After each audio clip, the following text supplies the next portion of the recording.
존귀하신 아버지 하나님 감사합니다.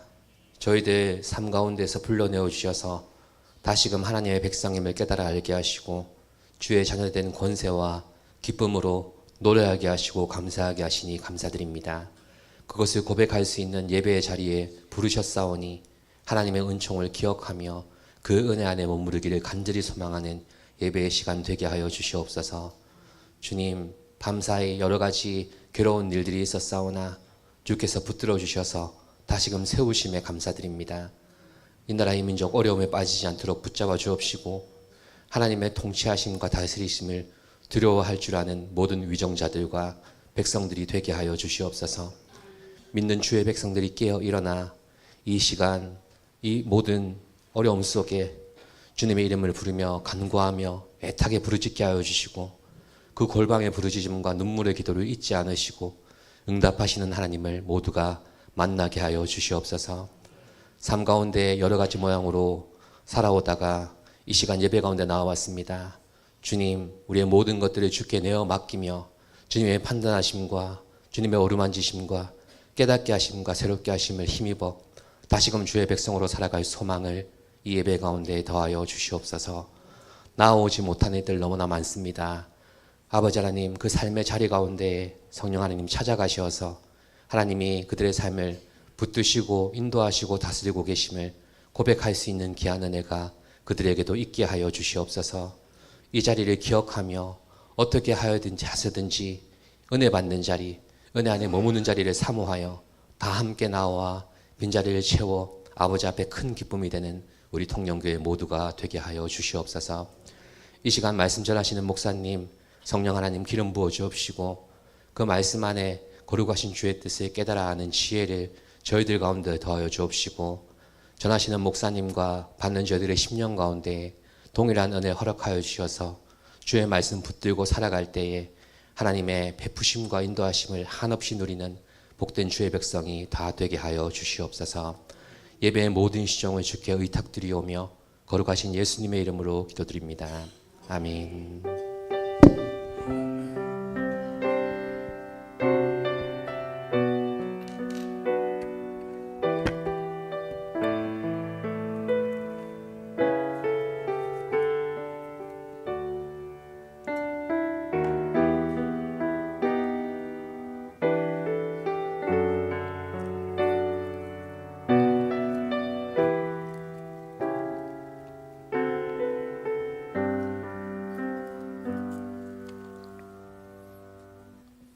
네, 먼저 옆에 분들과 인사 나누시겠습니다. 반갑습니다. 잘 오셨습니다. 인사하시겠습니다.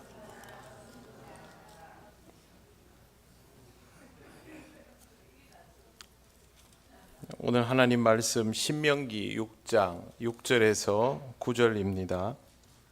구약 성경 270쪽입니다.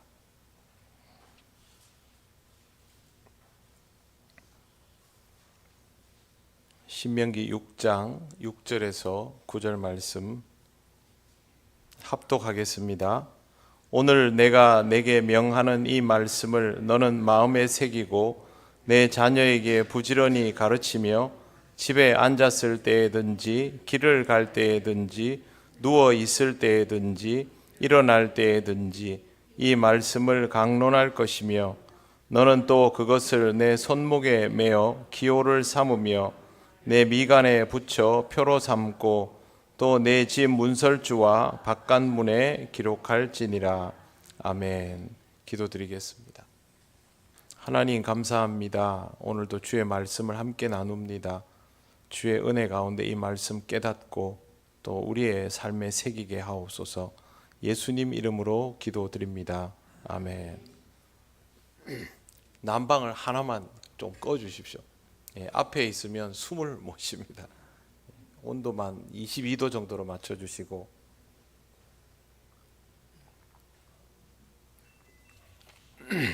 둘 다 끄지는 않으셔도 됩니다. 네, 이 6장 5절 말씀을 우리가 지난 시간에 봤는데요. 이 너는 마음을 다하고 뜻을 다하고 힘을 다하여 내 하나님 여호와를 사랑하라. 이 말씀을 다시 한번 간단하게 요약하면 마음을 다하고는 실제 하시는 하나님께 진심으로 반응하고 혹은 인격적으로 반응하고 라는 뜻이 됩니다. 그 다음에 성품을 다하고는 우리말에 기록된 것과는 다르게 영적으로 반응하며 라는 뜻입니다. 하나님은 영이시니 나도 하나님께 영으로 반응한다 라는 의미가 있고, 마지막으로 힘을 다하고는 넘치도록 최선을 다하라 였습니다. 넘치도록이라는 말은 내가 할 수 있다고 생각하는 만큼만이 아니라 그것보다 더라는 것이죠. 그리고 이 모든 것들을 합해서 해야 하는 일이 뭐냐 하면 내 하나님 여호와를 사랑하라 였습니다. 사랑을 그렇게 해야 된다라는 뜻이죠. 여러분, 자식을 정말 사랑할 때 어떤 마음입니까? 내가 이 정도 했으면 충분하지 이런 생각을 하십니까? 아니면 어떻게 뭐라도 더 해줄 수 없을까라는 생각을 하십니까? 후자이죠.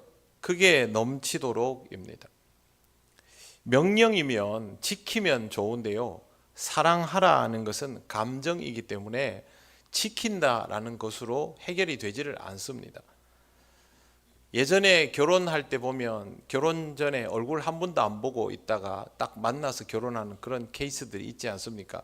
그럼 옛날 분들은 정으로 살지 뭐 이렇게 하는데, 아무리 정으로 살려고 해도 사랑하는 마음이 생기지 않으면 부부 생활은 거의 지옥처럼 될 수 있습니다.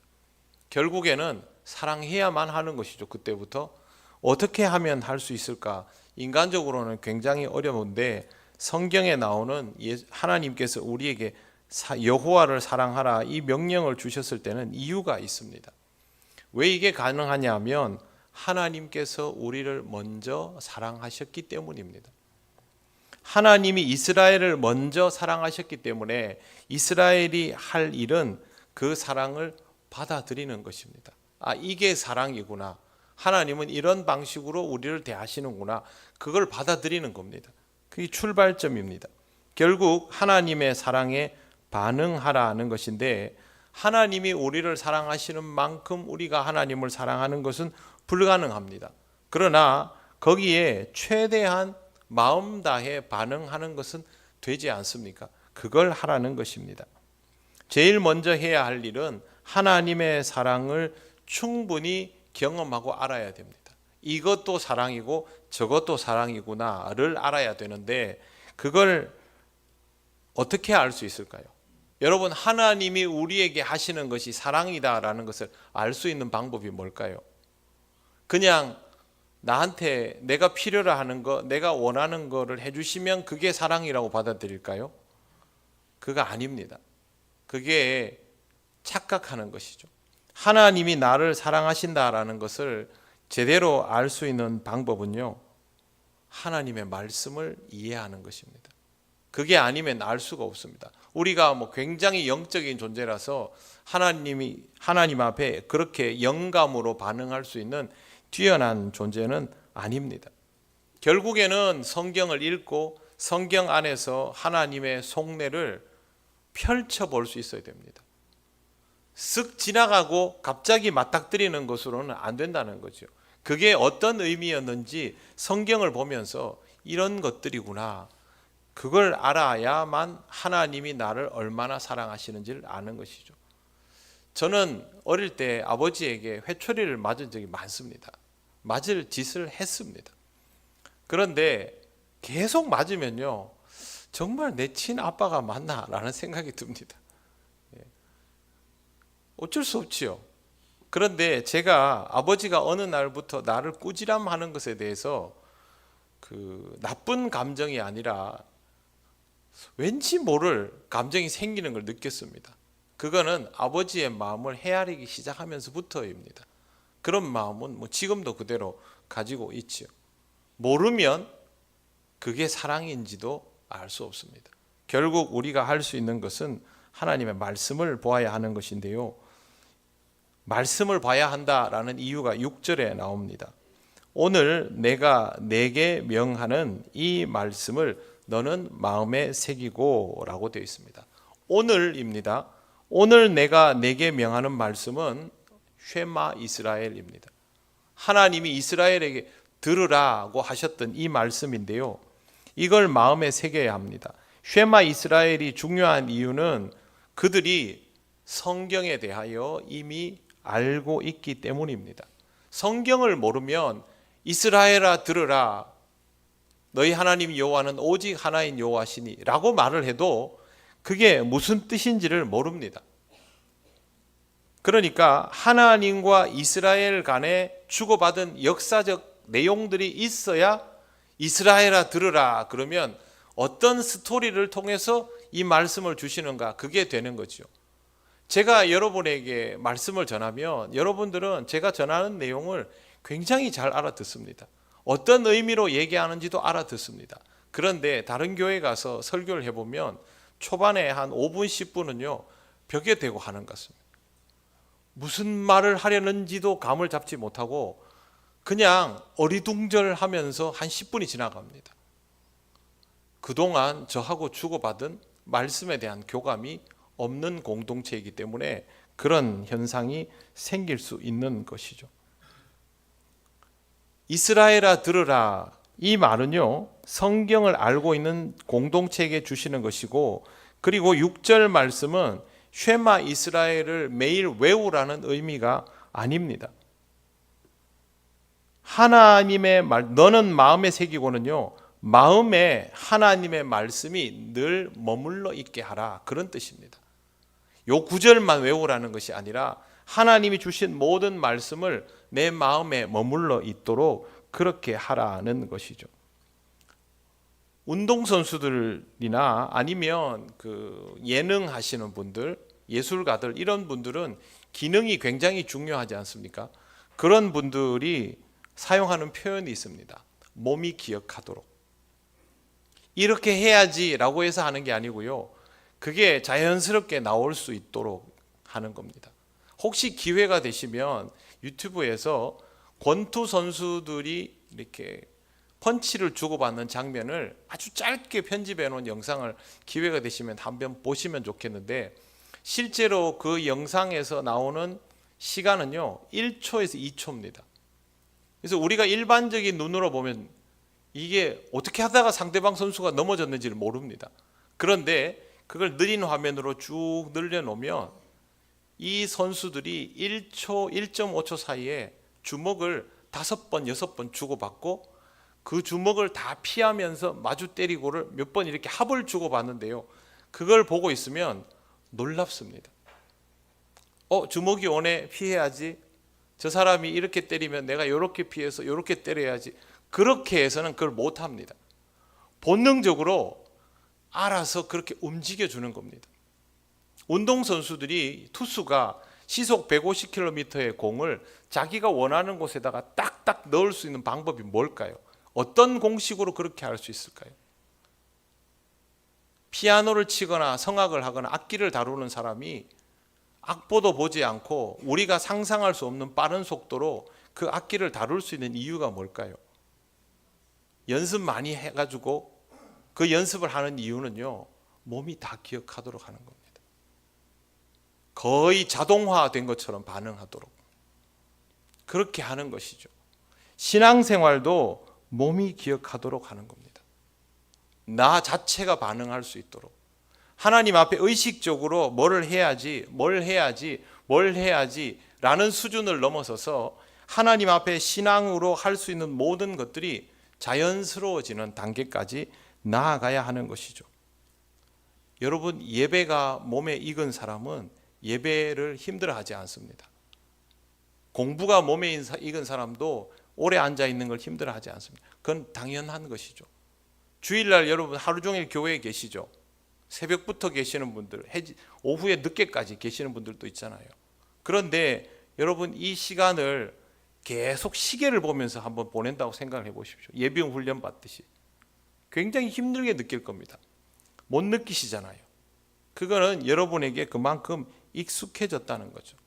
예배만 그런 것이 아니라 사역도 익숙해지면 그 사역 자체를 힘들어하지 않습니다. 물론 힘들죠. 집에 가보면 피곤하겠죠. 그러나 그걸 하고 있는 동안은 못 느낍니다.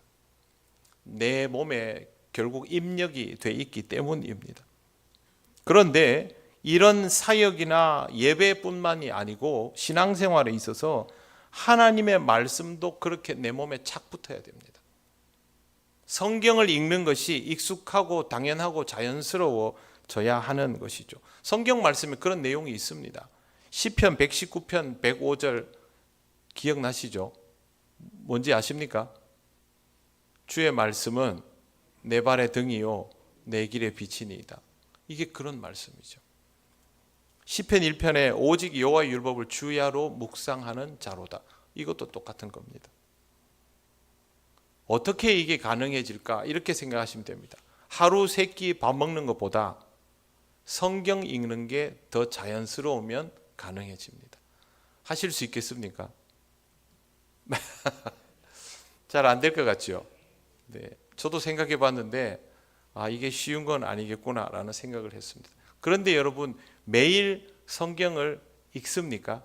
한 절이 되었든 한 장이 되었든 10절이 되었든 읽습니까? 그러면 여러분은 매일 어떻게든 한 번은 먹는 거 아닙니까? 그걸 2끼로 3끼로 바꿔보십시오. 내가 하루 중에 밥 먹는 시간 얼마나 됩니까? 하루의 식사 시간을 합치면 30분. 급하게 드시네. 30분 혹은 1시간, 그죠? 그러면 성경도 그만큼, 그것보다 더 하면 더 되겠죠. 그래서 제가 생각을 해봤습니다. 하루 3끼 밥 먹는 시간하고 성경 읽는 시간하고 대충은 맞아야 되지 않을까, 양심적으로. 왜 그러냐면 밥도 먹고 사는 건데 내 영의 양식도 먹고 사는 거 아닙니까? 안 먹으면 굶지 않습니까? 그러면 적어도 하루 3끼 밥 먹는 것처럼 성경 읽는 것도 그 정도는 돼야 하겠구나라는 생각을 했습니다. 말씀을 내 삶에 붙이는 것은 굉장히 단순하게 이런 것들로부터 시작이 되어야 합니다. 하루의 비중에서 성경을 읽는 시간이 늘어나기 시작하면 그냥 내가 성경을 많이 읽었다가 아니고요, 성경을 계속 읽으면 그 성경 구절들이 머릿속에 남아 있습니다. 생각하게 됩니다. 전부 다 외우지는 못할지라도. 그러면 여러분, 그걸 가지고 하루의 생활 속에서 이게 계속 내 삶 앞에 다가옵니다. 말씀이. 오늘 들었던 말씀, 오늘 읽었던 말씀들이 내 하루의 생활 속에서 자꾸 이렇게 물 위로 떠오르듯이 떠오르는 것이죠. 그러면 내 삶의 비중에서 성경을 의식하고 의지하는 영역들이 늘어나는 겁니다. 이런 영역이 적을수록 나는 어리석게 사는 것이고, 말씀을 의지하는 영역이 클수록 나는 지혜로워지는 겁니다. 내가 똑똑해지는 것은 아닌데 말씀 때문에 그렇게 되는 것이죠. 여러분, 하루의 생활 속에서 말씀이 떠올라서 그 말씀에 의해서 자기 자신이 통제당하는 경험을 해보셨습니까? 그게 중요한 겁니다. 오직 여호와의 율법을 주야로 묵상하는 자로다. 성경을 읽어야 되는구나. 이게 통제당하는 겁니다. 열이 막 올라가지고 뚜껑이 열리려 하는데 노하기를 더디하는 자는 용사보다 낫고, 이러면 한번 통제당하는 거 아닙니까? 내가 세상에서 내 숙제로 인해서 막 고민하고 있는데 먼저 그의 나라와 그의 의를 하필이면 그게 떠오르면 또 한 번 통제당하는 것이고, 복음을 전해야 되는데 전하지 못하고 있는데 주 예수를 믿으라 그래야 하면 너와 내 주 구원을, 이게 딱 박히면 못할 전도도 한 번 더 하게 되는 거죠. 이게 빈도가 늘어나면 여러분은 하루의 삶 속에 말씀에 대한 의존도가 커지는 겁니다. 그런데 성경을 알아야 이걸 할 거 아닙니까? 들어본 적도 없고 읽어본 적도 없으면, 외워본 적은 더더욱 없겠죠. 그러면 아무것도 못하죠. 성경은 이렇게 한번 따라해 보십시오. 성경은 내 생존 필독서다. 성경은 내 생존 필독서다. 살려면 읽어야 되는 책입니다. 요까지도 안 따라 하셔도 됩니다. 꼭 기억하십시오. 성경은 내가 바보같이 살지 않으려면, 어리석게 살지 않으려면 꼭 읽어야 하는 책, 그렇게 입력을 해 두셔야 됩니다. 이걸 내 몸에 녹여내지 못하면 나는 어리석어져서 패망하게 되고 이걸 읽어서 소화해내서 내 걸로 만들어야만, 소화해내서 내 걸로 만들어야만입니다. 그냥 읽는다는 것이 아니고요. 그래야만 산다라고 받아들이셔야 됩니다. 6절을 다시 보면 이 말씀의 무게를 확실하게 알 수 있습니다. 오늘 내가 내게 명하는 이 말씀을 너는 마음에 새기고 라고 되어 있습니다.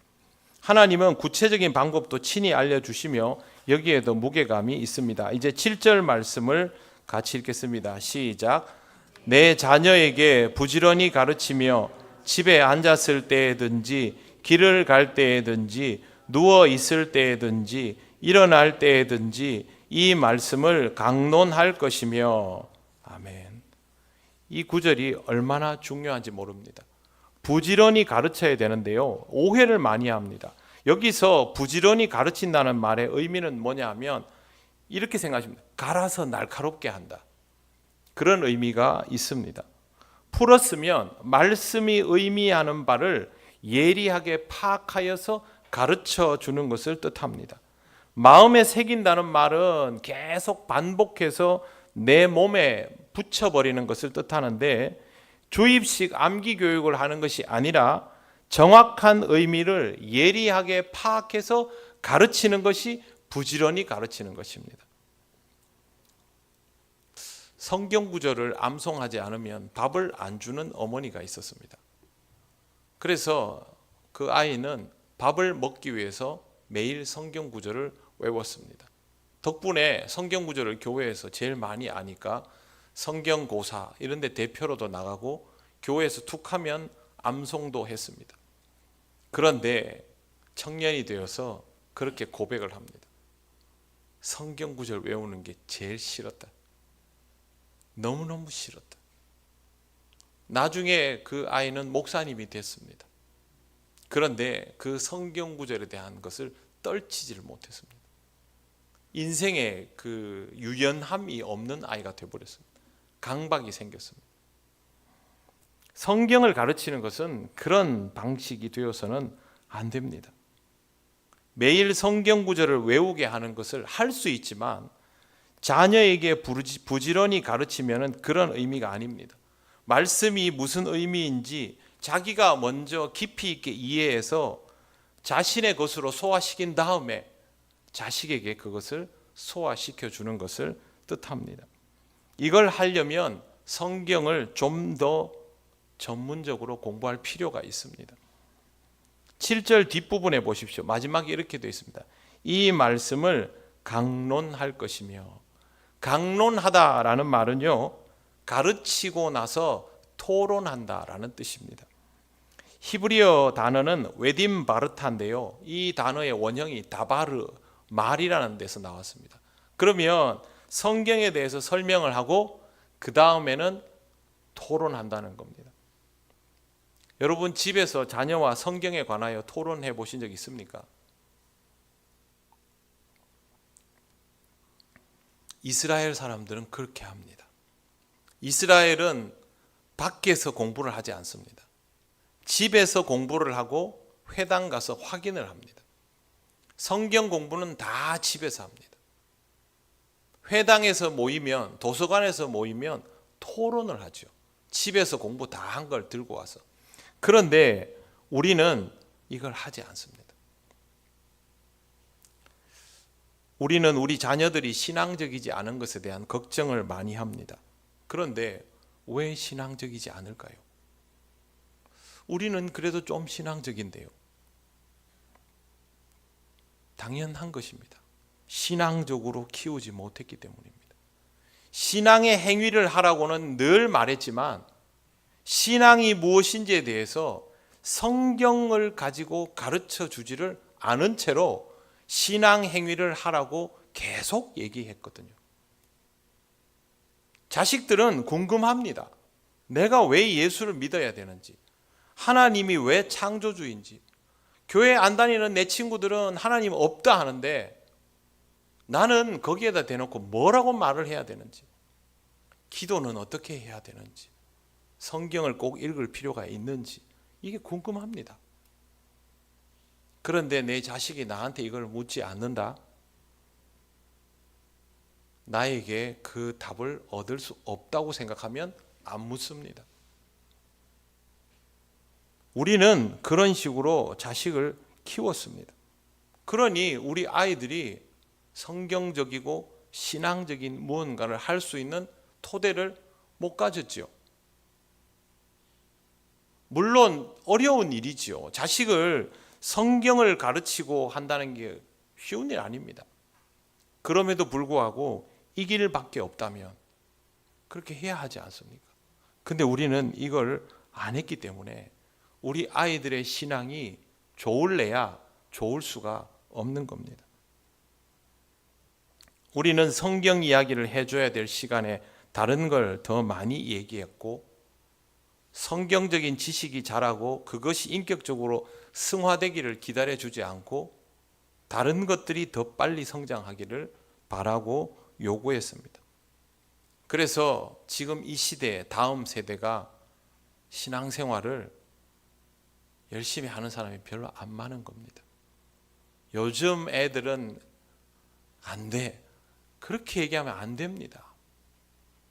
우리 때문에 그렇게 된 거기 때문에. 어떻게 해야 될까요? 지금이라도 우리는 우리의 일을 해야 됩니다. 우리 아이들이 질문하면 대답할 수 있도록, 내가 답을 모르면 토론이라도 할 수 있도록 준비가 되어 있어야 합니다. 이거 외에 다른 방법이 있을까요? 우리의 경험입니다. 신앙생활을 제대로 하지 않다가도 하나님께서 우리를 부르셔서 하나님 앞에서 깊은 고민을 가지고 기도하던 경험들이 다 있습니다. 여러분, 내가 어떻게 하면 좋을까라는 생각을 평생에 다 안 해본 분 있습니까? 어찌할 바를 몰라 하지 않았습니까? 그래도 하나님의 은혜로 교회에 나오게 되었고 믿음의 선배들을 만나서 신앙적으로 지도도 받고 인도도 받아서 지금 신앙생활을 하고 있는데, 우리 자식들은 누구한테 물어봐야 될까요? 누구한테 물으면 제일 쉽고 빠를까요? 우리밖에 없습니다. 그래서 우리는 준비하고 있어야 됩니다. 자녀들을 위해서 기도하시죠? 그러면 준비도 하셔야 됩니다. 내 아이가 나에게 물어주기만을 바라야 됩니다. 30살이 넘어도 40살이 넘어도 50이 넘어도 자식이 신앙적으로 혼자서 답을 얻지 못하면, 인생의 방황에서 길을 찾지 못하면 부모한테 물을 수 있거든요. 그걸 위해서 준비해야 됩니다. 여러분 자신을 위해서 성경 읽으라 하면 잘 안 읽을 수도 있는데, 자식들을 위해서 읽으라고 하면 아마 읽으실 겁니다. 엄마, 내가 교회를 어디 가면 좋을까요? 엄마, 내가 기도하면 하나님이 들어주실까요? 나는 지금 이게 힘들어 죽겠는데 이 문제에 답이 있을까요? 대답을 준비하셔야 됩니다. 다른 방법은 없습니다. 부모가 해야 될 역할이 바로 그겁니다. 그래서 우리는 이 부분에 대한 준비를 꼭 해야 됩니다. 내가 신앙생활 했으니 너도 이렇게 해라. 그게 아니라 성경은 이렇게 말하고 있는데 이건 이런 뜻이란다. 하나님은 이런 사람에게 이렇게 역사하셨단다. 성경에 봐라. 하나님은 모세에게 이렇게 하셨고 요셉에게 이렇게 하셨고 집을 나와 방황하고 있는 야곱을 이렇게 인도해 주셨고, 그렇게 해야 됩니다. 예수님은 어떤 분이시고 세상 사람들이 바라보는 예수님이 아니라 성경에서 말하는 예수님은 이런 분이시다. 그거를 말해줘야 됩니다. 대답해 줄 사람은 우리밖에 없습니다.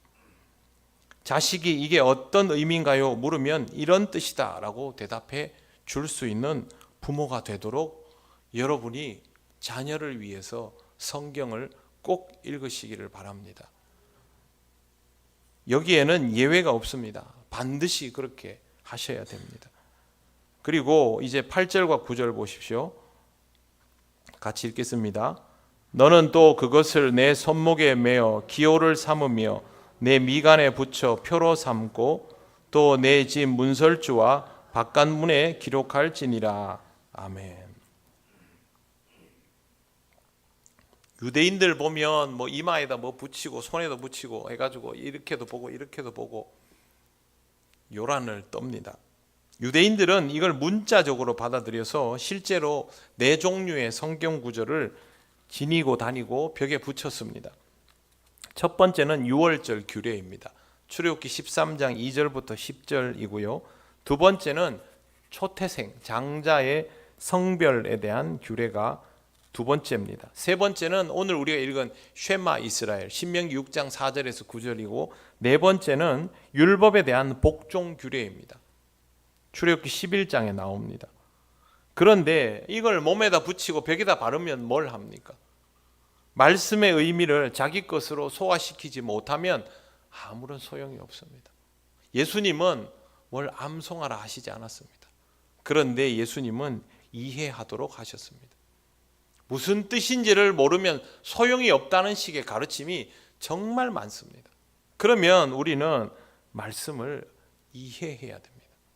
하나님이 어떤 마음으로 말씀을 주시는지, 오늘 우리가 읽은 신명기 6장 4절부터 9절, 6절에서 9절 말씀은 왜 주셨는지 그걸 헤아려야 합니다. 유대인들을 따라하지 마십시오. 성경책을 하루 종일 몸에 지니고 다닌다고 해서 신앙적인 것이 아닌 것처럼 우리도 이와 같은 방식으로 해서 신앙적일 수 없습니다.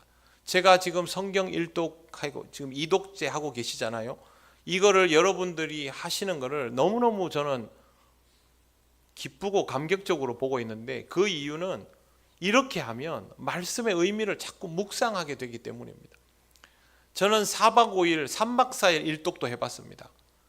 지금 군대에서만 몇십 독을 했습니다. 무슨 뜻인지 모릅니다. 어떻게 하면 빨리 끝낼까만 생각했습니다. 그래서 성경 빨리 읽는 데는 제가 누구한테도 안 집니다. 그게 무슨 의미가 있습니까? 성경을 100독하면 무슨 의미가 있습니까?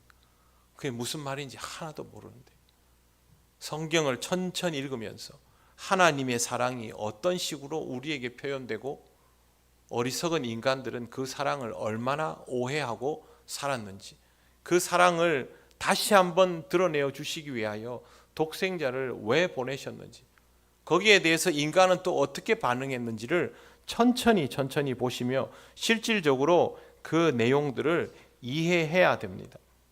그래야만 우리의 마음에 하나님을 향한 신뢰가 생기고 그 말씀이 마음에도 새겨지고 자기 것이 됩니다. 여러분이 외우지 않아도 외우고 있는 것들을 일상 속에서 그걸 한번 봐보십시오. 자기 것이 되어 있는 것들을. 성경이 그렇게 되어 가야 한다는 것입니다. 모든 성경 구절을 다 외워야 한다는 게 아닙니다. 성경 말씀을 펼치면 이게 무슨 의미인지는 알고 묵상할 수 있는 정도는 되어야 한다는 것이죠. 기독교는 참 특별합니다. 성직자가 모든 것을 다 알고 다른 사람들이 숭배만 하면 되도록 구조화되어 있지를 않습니다. 하나님이 모든 사람들을 자녀라고 말씀하시고 모든 사람들이 똑같이 하나님의 뜻을 알아서 함께 하나님께로 나아가고 함께 하나님을 믿고 바라는 구조로 되어 있습니다. 그래서 저도 여러분들도 누군가가 대신 성경을 많이 알아서 나한테 설명해 주기를 기다리는 사람이 되어서는 절대 안 되고, 내가 성경 말씀을 알아서 다른 사람들과 나눌 수 있는 사람이 되어야 하는 겁니다. 예수 믿는 게 참 힘들죠. 그냥 예수 믿는 게 제일 어렵습니다, 여러분. 구원이 값없이 주시는 은혜라서 너무 좋기는 하지만 예수 믿는 거 정말 어렵습니다. 다른 종교는 숭배만 해도 거의 오케이지만 기독교는 안 통합니다. 아무리 좋은 재물을 갖다 바쳐도 안 됩니다. 아무리 많은 헌금을 해도 안 됩니다. 엄청난 봉사를 해도 안 됩니다. 왜? 하나님이 원하시는 게 무슨 뜻인지를 모르면 안 되는 것이죠. 그래서 순종이 제사보다 낫고 듣는 것이 수양의 기름보다 낫다 했습니다. 듣는 것이 뭡니까? 하나님 말씀 듣는 것이죠. 순종은 어디에다 대놓고 하는 겁니까? 하나님 말씀에 순종하는 것이죠. 성경을 모르면 아무것도 안 되는 겁니다. 성경 모르고 신앙생활을 하겠다는 것 자체가 하나님을 기만하겠다는 겁니다. 그래서 이 말씀은 무거울 수밖에 없습니다. 결국 쉐마 이스라엘은 말씀을 한 구절 받아들이고 외우는 정도가 아닙니다. 오늘 성경 말씀에 보시면요, 우리 잘 아는 구절이 딱 있지 않습니까? 4절 5절 보십시오. 이스라엘아 들으라, 우리 하나님 여호와는 오직 하나인 여호와시니 너는 마음을 다하고 뜻을 다하고 성품을 다하여 주 하나님 여호와를 사랑하라. 이거는 외우죠. 그런데 이거를 외우는 이유는 성경 전체를 받아들이기 위해서 이걸 외우는 겁니다. 사랑하는 성도 여러분, 하나님의 말씀의 의미로 더 가까이 나아가시기 바랍니다. 이 말씀을 받아들여서 내가 다른 사람보다 성경에 대해서 똑똑해지기 위해서 그런 용도가 아닙니다. 남을 가르치기 위해서 아닙니다. 내가 이 말씀을 가지고 살아야 됩니다. 이 말씀을 써먹을 줄 알아야 됩니다. 그래야 내 자식에게 이걸 줄 수 있습니다. 한 번 더 말씀드립니다. 자식이 정말 하나님의 말씀을 필요로 하는 순간에, 신앙적인 도움을 필요로 하는 순간에 다른 사람이 아닌 우리를 찾도록 준비되어 있어야 됩니다. 그게 자식을 사랑하는 방법입니다. 하나님께서 이 말씀을 이스라엘의 세대의 교체기에 주셨다는 것을 잘 기억하시고, 저와 여러분이 이 말씀으로 더욱 무장하면서 우리 스스로의 삶도 변화되고 자녀를 위해서도 준비되어 있는 믿음의 부모가 되면 좋겠습니다. 기도드리겠습니다.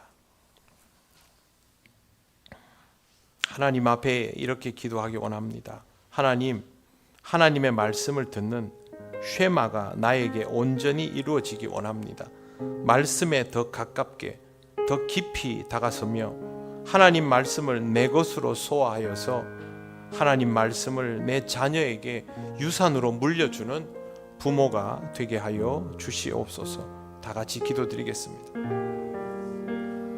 하나님 아버지, 은혜를 감사합니다. 하나님, 말씀 앞으로 더 다가가기를 원합니다. 말씀을 싫어하지 않기 원합니다. 어려워하지 않게 하옵소서. 말씀이 어려울수록 더 절박하게 다가서며 말씀을 이해하기 위해서, 하나님 조금이라도 더 배우기 위해서 몸부림을 치는 우리들 되게 하여 주시고, 이 말씀을 통하여 우리의 삶이 변화되며 우리 자녀들을 위한 유산으로 소유할 수 있게 하여 주시옵소서.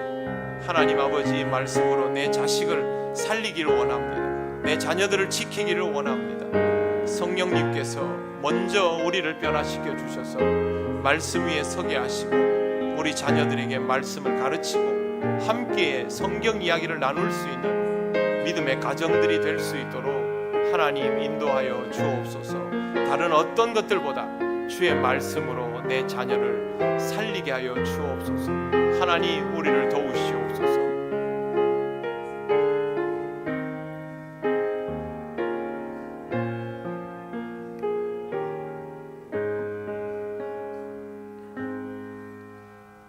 하나님 아버지, 입으로만 생명의 말씀이라 하지 말고 정말 이 말씀으로 인하여 살아갈 수 있는 우리들이 되기를 원합니다. 필요할 때만 써먹는 말씀이 아니라 우리의 삶의 모든 영역을 채우는 말씀임을 받아들일 수 있기를 원합니다. 말씀에 더 다가서게 하시고 더 많이 배우게 하시고 더 성장할 수 있게 하여 주시옵소서. 우리 자녀들을 볼 때마다 마음이 아픕니다. 하나님, 우리 자녀들을 위해서 생명의 말씀을 준비하는 부모들이 되게 하여 주옵소서. 주의 말씀을 강론할 수 있는 부모가 되기를 원합니다.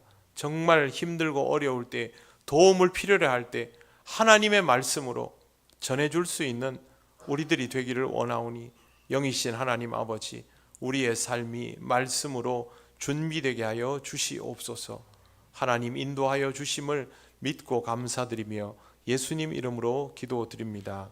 아멘.